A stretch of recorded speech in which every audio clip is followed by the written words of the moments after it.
Okay, so let's have a little bit of fun with our output by adding some colors and emojis. I am in online GDB, and this is going to handle the colors and emojis much better than the other tool that I discussed, the idle that your book uses. In fact, I don't even know if colors are possible in that tool. I know emojis are possible, but they're not color emojis. They're just going to be very, uninteresting. But online GDB does some cute color emojis. So that's, another small reason to want to use this tool. Not like these will ever be required necessarily in this class, but it'll just kind of make things more visually interesting for you when we're doing our little rinky-dink console applications, which is most of the course, by the way. So we'll get into GUI stuff much, much later, and we won't be spending a lot of time on it in this particular class. So anyway, I have a message here. Let's say we're doing an application to welcome a new student to Moraine Valley Community College. I've already run the code. You can see it's very lackluster here. Just white letters. Why don't we make it a little more interesting by turning the text into Moraine Valley green? All right.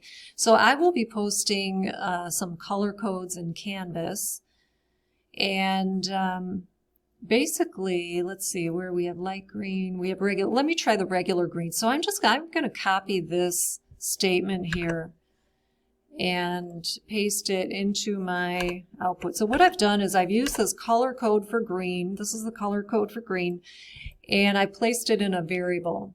Now all I have to do to turn that on, it's like a switch. Once you turn it on, it's on, and it's going to stay on. So I'm going to print green. Okay, and watch what happens to my output. Okay, you can see my output is green. You know what, I'm going to try the lighter version. Sometimes the lighter ones just have just a little more they're a little more vibrant. I'll see if that works out better. Do a light green. Change that to light green. See if I get any improvement there. Yeah, maybe a little bit brighter. Okay, so that looks good. So we've at least changed the color to green, and now why don't we add an emoji as well? So, you know what, before I get into the emojis, let me just say this. I happen to put the color in a variable, which I called light green. You don't have to do it that way. If you want, you can, I'll comment these out and show you. This would be another very quick way to do it, is I just embed that color code right into my output, or right into my string, my output string. I'll run that. And the effect is the same, you see. So you have options. In fact, I think, you know what, let me see this. When I did it this other way, I'm looking at this, I didn't get a space in front of a vertical space before my text, my output text. I think I saw one when we were doing the other technique. Yeah, I got a vertical space. I think it's from this line here, the print. Even though I didn't print anything per se, it did give me a line feed in there. Okay, these are all very subtle things, so not super important. But anyway, so let's add an emoji. So with the emoji, I can do the same thing. Let's say I want to do the Moraine Valley Cyclone. Okay, that's our team mascot, I guess. So I'll create a variable called Cyclone. And I also link to this. This is a page with all of these Unicodes. It's kind of like a standardized code for all these, pretty much any emoji imaginable. So what I can do is I'll do a search on this page, and I'll see if I can find a cyclone. Yeah, and there it is. A tornado. Okay, it found it. Oh, no, this is the cyclone. And then that's the tornado. I'm not sure what the difference is, but you know what? I think I'll try both of them.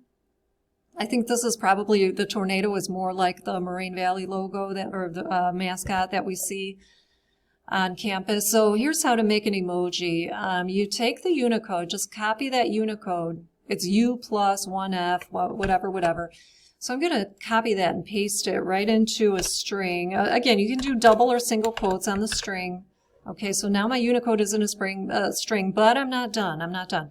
you have to change it up a little bit. So I'm going to put a backslash in front of the U. You have to do that. And then instead of this plus sign, you're going to replace that with 3 zeros. Okay, it's usually 3 zeros. If you find an emoji and you get it and it's not working after 3 zeros, add a 4th zero. Just keep adding zeros until it works. But it's going to be 3 or 4. Usually 3, I find. So anyway, there's a cyclone. And then what we can do is maybe concatenate that to the string here. Let's see if that works.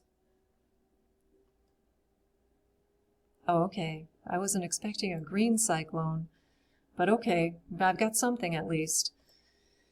So yeah, you have your cyclone emoji. Okay, so let's just and then you can do the shortcut method as well. I didn't have to put that into a variable. I can just I'm going to undo that. You can do it like there's no undo button in the, like it's very minimal, this interface. There's no undo or like edit menu. So if you want to undo, you have to do Control Z. You have to do it with the keyboard shortcut. So I'll just comment that out and pretend I don't have that variable there. And then what you can do is just slip the Unicode into the string. All right, just like I did with the color code as well. You can just embed them right in the string there. Okay, so that'll work all the same. There's my tornado. Okay, so I'll do one more emoji here. Let's see. Okay, so it is January as I'm recording this video, and it's very wintry outside. So maybe I'll do a snowman. So here is the Unicode. I'm going to copy that.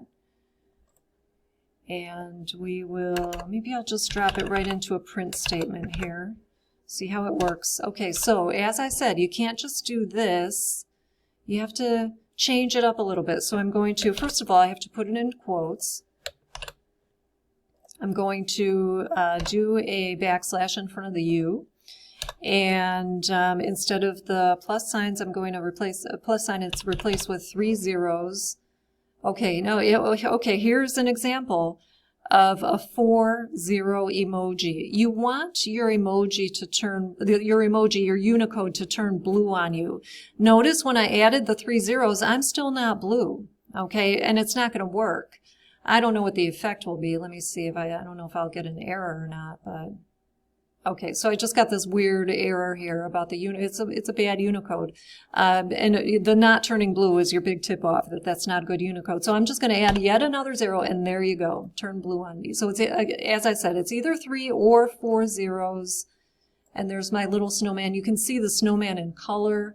This would not be the case. Well, I'll show you what it looks like in Idle. It's just not as good. I'll try to print that snowman and see what we get. I'm in the shell. Okay, so yeah, I got a snowman, but it's not full color. It's just not as cute. So, all right, so anyway, there's that. And just one more thing. Now this, when you're turning the colors on and off, that's like a switch. Okay, so once it's light green, well, I'll print something else. Okay, almost done. Oops.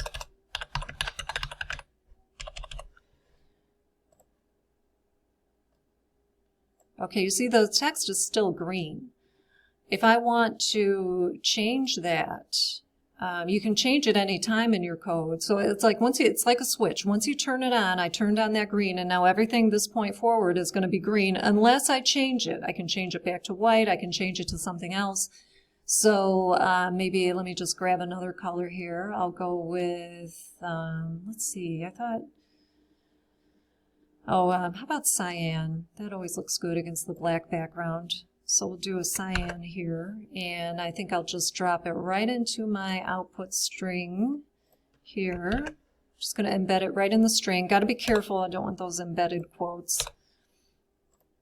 Okay, so here we go.